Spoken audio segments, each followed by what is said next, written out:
but calling him names that would make the FCC blush. But it was an incident 2 months ago that Ashley claims pushed her over the edge when she discovered that Aaron was having an affair.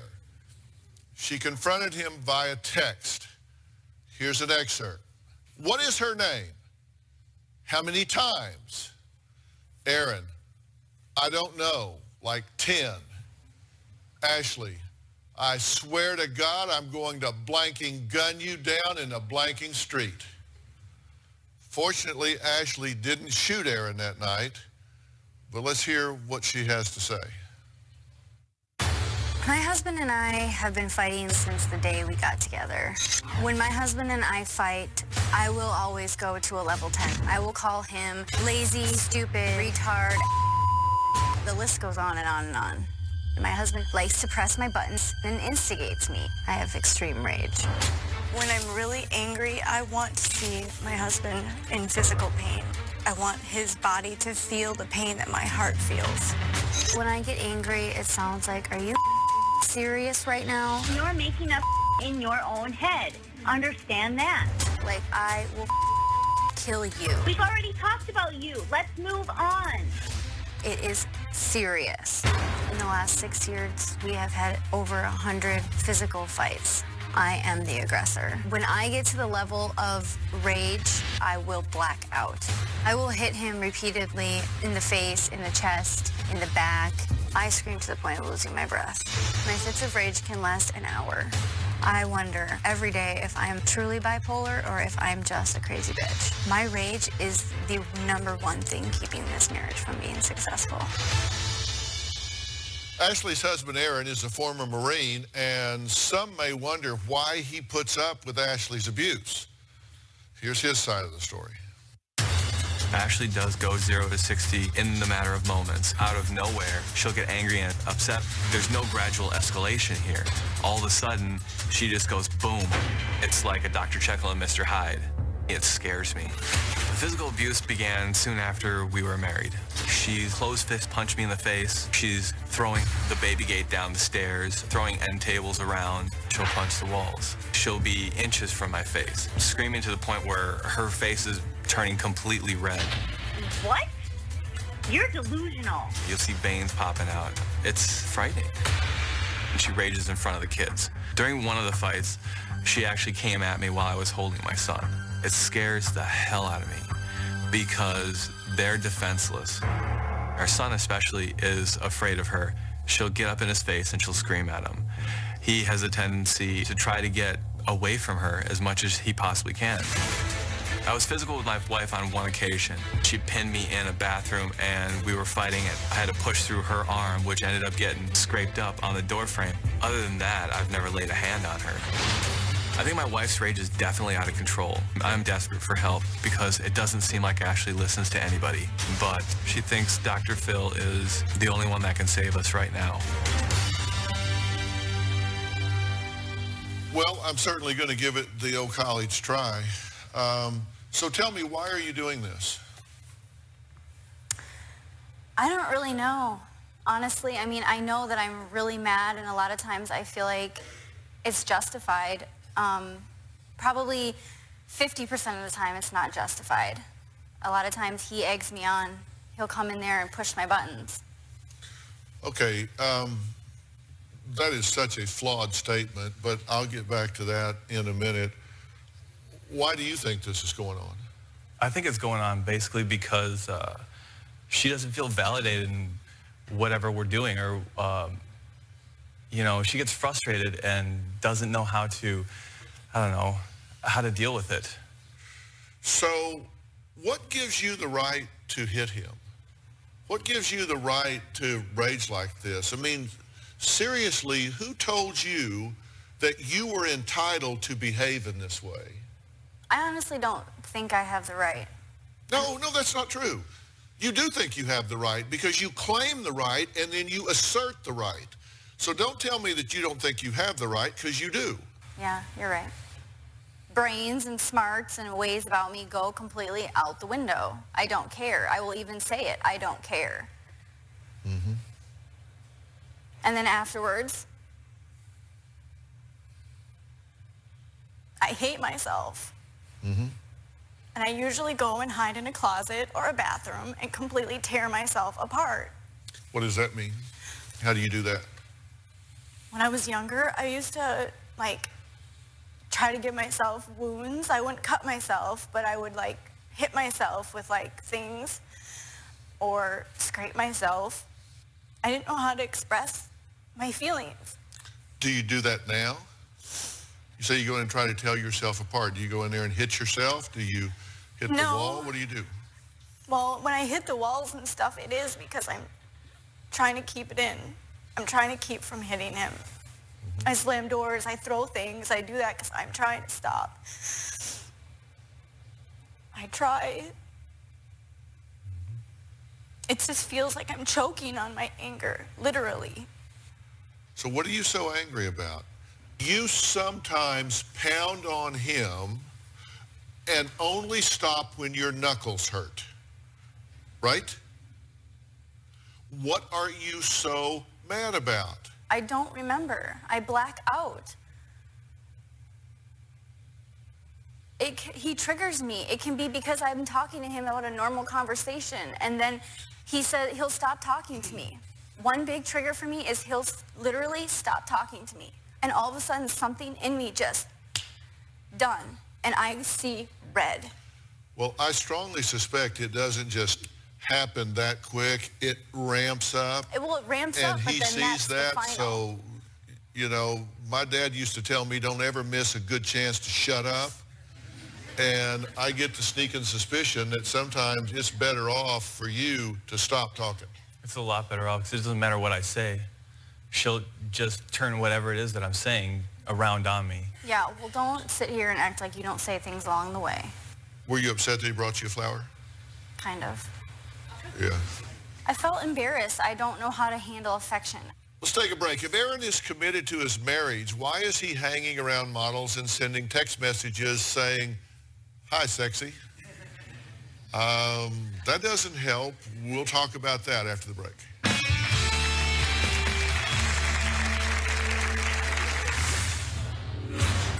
I found out that my husband has been cheating on me for a little over a year. If she had never found out about it, I probably would never have told my wife about the affair. And later, say, what the hell's the matter with you? You got somebody sitting in your lap, pounding you in the face with both hands. You say, this is my daily life. What the hell's wrong with you? Tomorrow on an all-new Dr. Phil. Prosecutors say a former kindergarten teacher ordered her students to hit 7-year-old Aiden Neely. She's known as the bully teacher. Line up and hit him. Make sure you hit him hard. That's not what happened. Plus, is she secretly the mother of this child? That's what her ex's mom thinks. I terminated the pregnancy. She says you gave birth. We did the DNA test. That's tomorrow.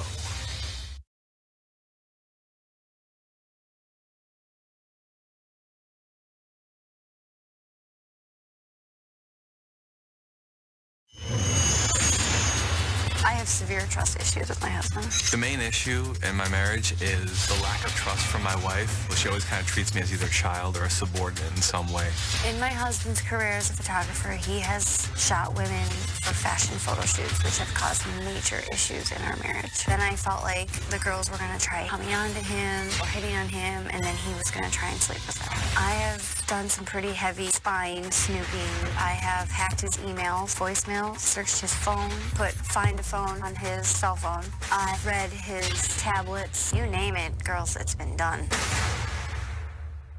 He's had one affair that you know about, and other things that you thought were on the edge, inappropriate. Less than 2 months ago, I found out that my husband has been cheating on me for a little over a year. How many times did I ask you in a year if you were having an affair on me? And you told me no. Ashley found out about the affair because she found text messages between myself and this lady. I called him right away, and I said to him, if you don't want your dirty little secret getting out, I suggest you get home right now. Your actions involve hurting other people. I know that. It's not all about you. At the time of the affair, we weren't getting along because there was no intimacy in our relationship. Don't touch me. He admitted to sleeping with her roughly 10 times over the last year. If she had never found out about it, I probably would never have told my wife about the affair. I would have probably continued it also. Because of what you did, there are certain words that I don't want to hear. Like, you're the only one for me. I don't want to hear that. I gag every time he tells me, you're the only one for me. That is the biggest lie. She says that you've sent text messages to models saying, quote, hi, sexy. Email to an old girlfriend saying that you wanted to see her beautiful face.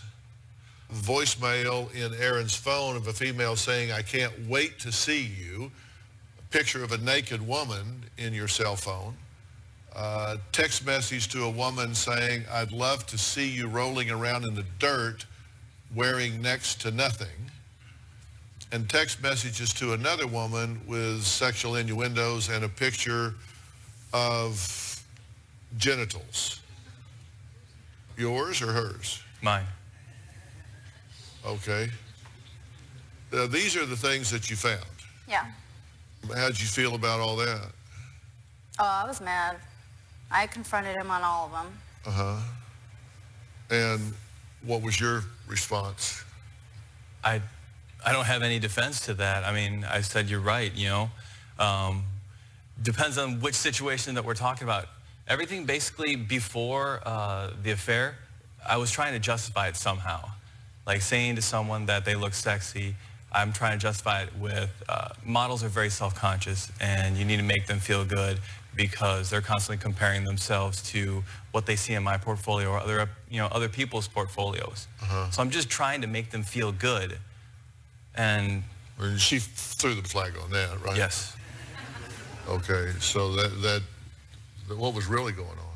that's what was really going on. So you're telling the truth. You were just saying, I'd love to see you rolling around the dirt next to nothing to help build her self-esteem. We were joking around back and forth on that one. You know, we were throwing around shoot ideas and stuff like that. It was a good joke. Yeah. Do you understand how that would be offensive to her sensibilities? In hindsight, I do. And I don't know why I keep doing it over and over Was again. it a close call in figuring that out? Was that hard for you to see her point of view? No. After the whole We have a lot of situation. women in the audience. If that would be offensive to your sensibilities, if your man was doing that, raise your hand. Okay, just quick focus group to help you out. When you read those things, you confronted him about it. Was that a trigger for you to go into a rage? On some occasions, I think it was more of a trigger for her, the fact of my response toward it. depending on what comes out of his mouth is dependent on what I do, in honesty. Like, what's the worst thing he could say that triggers you? The worst thing that he says when I find stuff like that is, well, if you keep looking, you're going to find something. Like, if you look, there's going to be something. Like, it's my fault. I'm the one making things up. He says that every single time.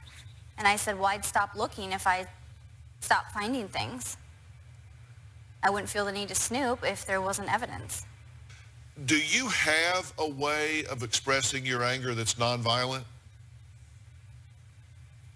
Because one of the things you said to us is, if it's not violent, I don't feel better. Yeah, I don't think so, no. So you got to be pounding on somebody or you don't get relief. On something, yeah. Doesn't necessarily have to be a person. It has to be physical exertion, like physical. I can't be breathing because that, come on.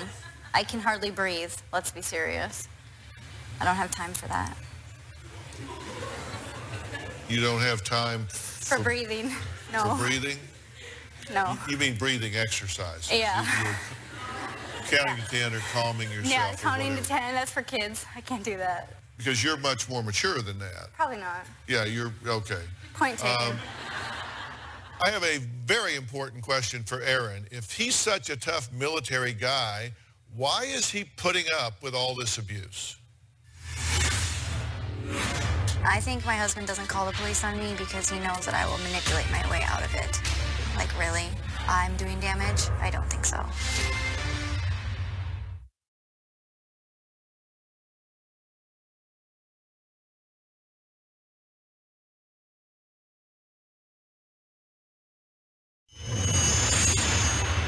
we physically fight, I hit my husband in the face, in the back, chest. I will slap him. I think my husband doesn't call the police on me because he knows that I will manipulate my way out of it. I will just tell them, look at me, I'm like 120 pounds. Look at him, he's like 170. Like, really? I'm doing damage? I don't think so. Their worst fight ever was when she sat on Aaron's lap and repeatedly punched him in the face with both of her hands. She had sores and bruises on her hands when it was over. What set that off? I remember the place, I remember the time, the argument. I don't remember. I really, truly, honestly don't. So it was important enough for you to sit in his lap and pound him in the face with both of your hands, but you can't recall what it was. Just something, I don't know. Well, Dr. Phil, for us, this is our everyday life. Yeah, so why is that? What the hell's the matter with you? I don't... No, seriously, what the hell's the matter with you? You got somebody sitting in your lap, pounding you in the face with both hands. You say, this is my daily life. What the hell's wrong with you? Why are you accepting that? Why are you doing that? It seems like through the service and everything like that, I've been trained to put up with a lot of... No. I've been trained to do a lot of stuff like that. The service did not take your spine. It did not take your self-esteem. It did not take your ability to think. Don't tell me that military training taught you to allow someone to beat and abuse you and do it in front of your children. That's not true. It taught me that I was the strong one and I can take a lot. It taught me that I'm not allowed to lay a hand on my wife. Did it teach you anything about being a leader? Yes. Then what about leading your family here? What about stepping up and manning up and doing what it takes to get the right things done? Did you write me for help? No. No. Your wife wrote me for help. She wrote me on November 4th of 2010. Then she writes again December 10, just a few months ago. 5 days after the affair. You are desperately trying to get this fixed. What do you stand to lose here if it doesn't? Everything. And that, of course, would prove you right, wouldn't it? Because you don't believe you deserve a husband. You don't believe you deserve these children. You think you are broken and damaged. And if the whole thing fell apart and it all went away, you'd just say, see? Do you think you're okay? No. Do you think you're broken? Do you think you're damaged? Yeah. Do you think you're behaving like a crazy woman? Oh, God, yeah. That's what you said in your email. I feel like a crazy person. Woman. Yeah. So if that's what you believe about yourself, then let me tell you what you're going to do. You're going to create exactly what you think you deserve. We do that. We have a personal truth. We have something we believe about ourselves. And then we generate the results we think we deserve. Well, I tried to identify what the triggers were from talking to both of you. It seems to be when you feel disrespected, when you feel abandoned, if your world is threatened, or if he shuts down, pulls out, ignores you. Very correct. Those are 4 major triggers for you, Major. right? Do you notice that every one of them has to do with security? No, I do, yeah. I guess I never really wrote them down and focused on them. Every one of them has to do with security. Fear. What do you think about that as you look at it? Makes me wonder where that came from. Well, you were certainly betrayed as a child, right? Yeah. There's certain things that shouldn't happen, it did happen. Yeah. I kind of feel like things could have gone a little bit easier. Next, Ashley and Aaron aren't the only ones living in this war zone. As I've alluded to, they have 2 small children, ages 6 and 3. So how much have these children seen and experienced? You may be doing this in your own home. I'm going to talk about the impact this has on the children. We'll be right back.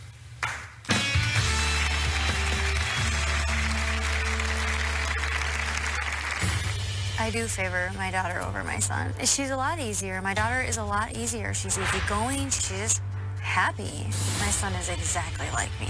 He screams when he cries. It's really obnoxious noise, and I just go, stop it, stop. I have told my son before, when I'm really angry, quit crying, quit being a baby, knock it off.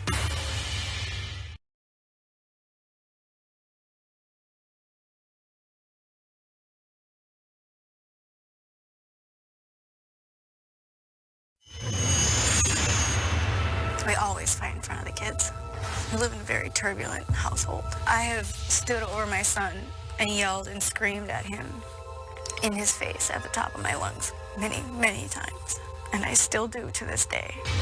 My son shows many signs of having the same rage that I do. My son has social and emotional issues. I feel we're 100% to blame. Sometimes I wish that we wouldn't have had kids because we weren't ready, and obviously we are not that great together. If I'm being 100% honest, I don't think I'm a good mom. I would give anything to be a good mom.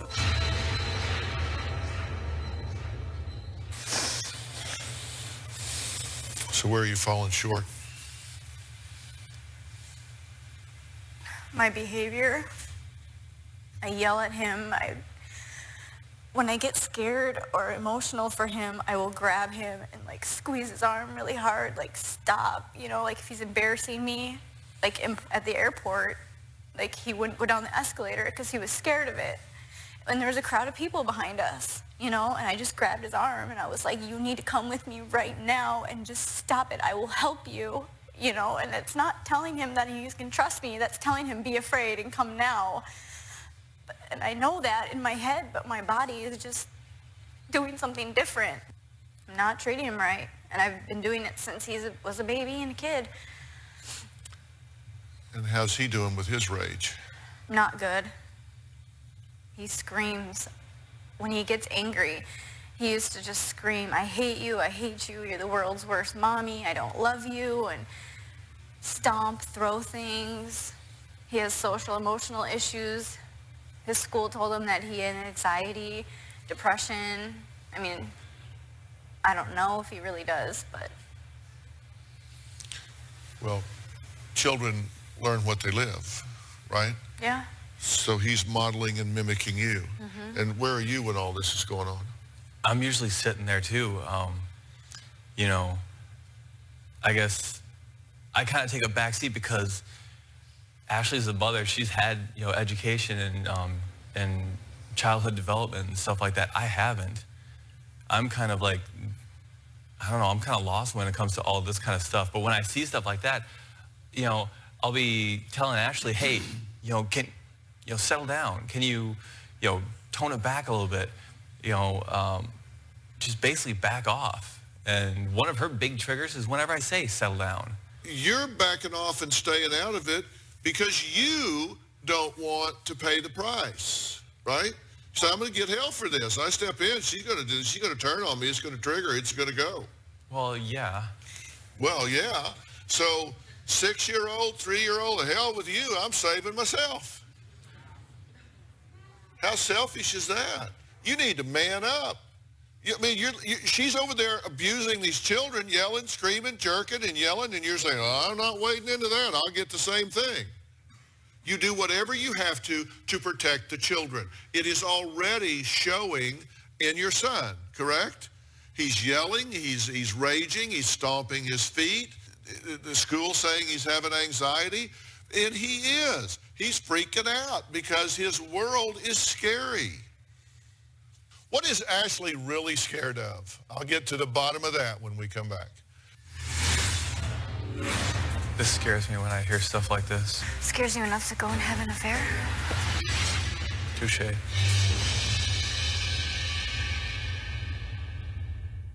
Tomorrow on an all-new Dr. Phil. She's known as the bully teacher. I'm not a bad person. And you won't believe what she did. Why humiliate this boy? The record says 21 students hit this child. That's not what happened. That's tomorrow.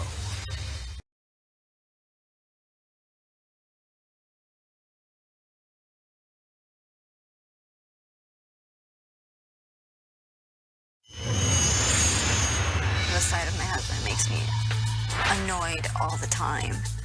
Just being around him sometimes just makes me, even when he's doing nothing, I just despise him, and I think it's just pent up anger. You know, I ask what you do with your children. I made a list of the things you said. You said, I have stood over my son and yelled at him in his face, have spanked my son up to 6 to 7 times in one sitting. I have slapped him across the face. I have said, quit crying, quit being a baby. My daughter is perfect. I said that. I don't know how two children can be so different. I mean, it sounds horrible, but she just, I don't know, she just made it through the storm. I don't know. She comes up to me and she sees me upset, and she sees me crying. Oh, it's early. That changes those children in a meaningful and lasting way. You are writing on the slate of who they are. I'm living proof of that. And you lived it. Now you are repeating the legacy. Yep. I asked you before what you're so angry about. I ask you now what you're so scared about. What are you afraid is going to happen so terrible in your life? That I'm going to completely destroy my children. They're going to turn out like me. That's the last thing I want. I want anybody to feel the way I feel. Bruised, broken, Go sad. ahead. Go on, keep talking. Destroyed. Don't stop. Keep Empty. talking. Incomplete. Unlovable. Ugly. Just every negative word you can think of. That's how I feel. And what do you say to yourself when you're alone with you and really disgusted? People would be better off without you. Your children would be happier if they just had their dad. Have you thought about killing yourself? Thought about it, but I haven't planned anything out. And why would you do it? Because I think that I'm hurting everybody else more than I'm helping. Do you think you're at risk? No.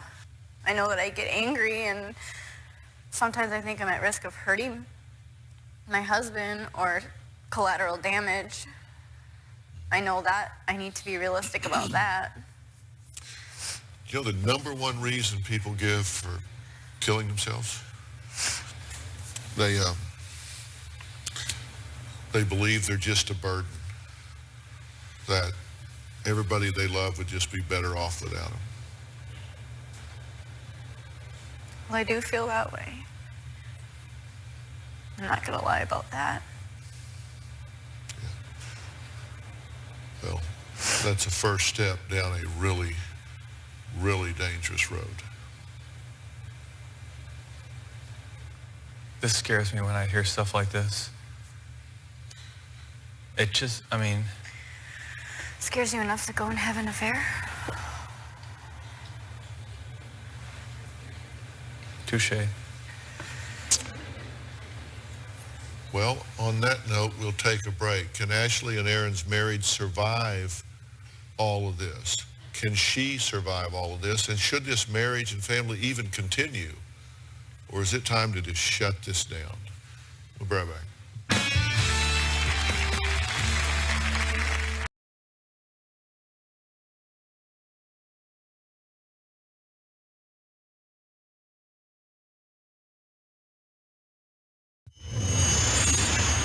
I've contemplated divorce on several occasions, especially after I see how this fighting is affecting our children. I know I need to make a complete 180. I need to stop being so angry. I need to stop being so bitter. I need to trust. Right now, I give our marriage about a year before I get divorced. I asked you what you were so angry about. I asked you what you were so afraid of. And I'm going to ask you probably the most important question that I've asked you today. What do you want? What do you want? I want that 180. I want to be a completely different person, and I want to be a good mother. What if that was possible? Well, what would it mean to you if that happened in your life? It would mean everything to me. Well, I'm getting ready to give you a roadmap of exactly how to do that, and then I'm going to help you execute that roadmap. So what I'm getting ready to say, you need to hear with both ears. Everybody has a philosophy in life, and yours is get them before they get me. And it's just really hard to approach somebody if they're like this all the time, right? Yeah. Your children will learn that you are a source of pain, not comfort. Your daughter too. He will finally say, you know, what the hell? Unless you decide, wait a minute. What if I have a choice? What if I trust myself enough to take the risk of not getting them before they get me? What if I trust myself enough to just be me and see if people come to me or run away? What if I come out from behind this wall and find out whether or not I get trampled on or whether I don't? But you'll never know until you put them down.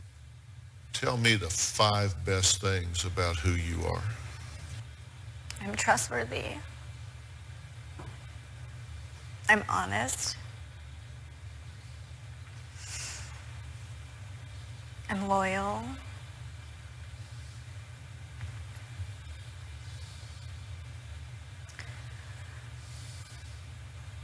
I can only do 3.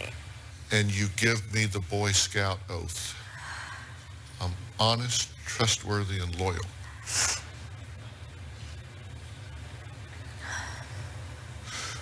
You don't have an answer. You can't even get to 5. You gave me 25 things that you hate about yourself. And you can't give me 5 that you like about yourself. I've never been good at that.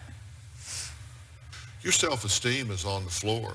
You didn't choose to put it there, but that's where it is. And when we're fearful, we often react in anger because it's our safest emotion, right? Oh, yeah. We get hurt less when we're angry than when we're open, when we're vulnerable.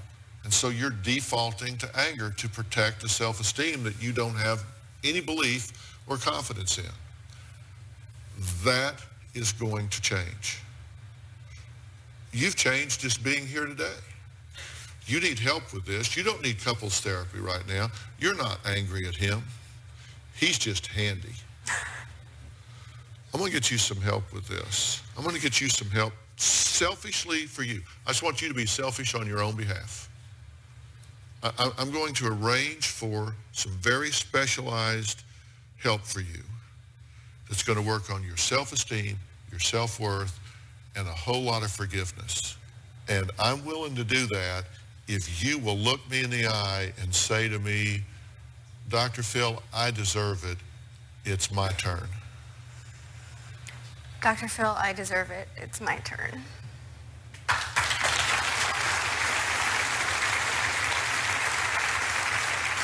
Why was that so emotional for you to say? It's hard for me to say that it's something just for me. I think about everybody else. You give me just even 90 days, your world is going to look a whole lot different. Okay? Yeah, Fair enough? definitely. Fair enough? It's All right, amazing. thank you for being here. Up next, we're talking about a secret illness that put my next guest out of work and keeps her feeling like she actually has to hide from society. We'll be right back.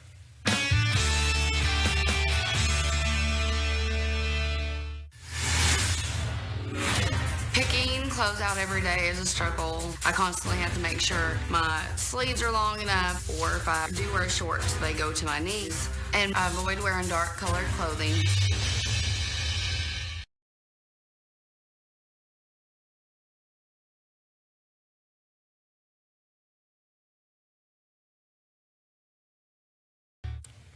Next month is Psoriasis Awareness Month, and my next guest, Seeger, is one of the 7 million Americans suffering from psoriasis, a painful condition that often comes with a very real stigma attached.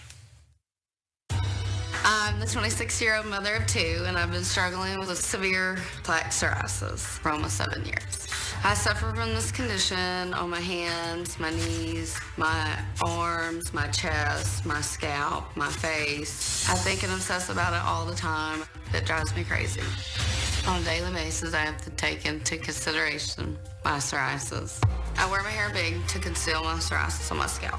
I don't want people to have to look at my psoriasis on my scalp, and that's all that you can see, especially around my face and all right here where I part my hair. I don't like to pull my hair up in a ponytail because I don't like people to see my psoriasis on my ears. My ears will start bleeding. It's pretty bad. Picking clothes out every day is a struggle.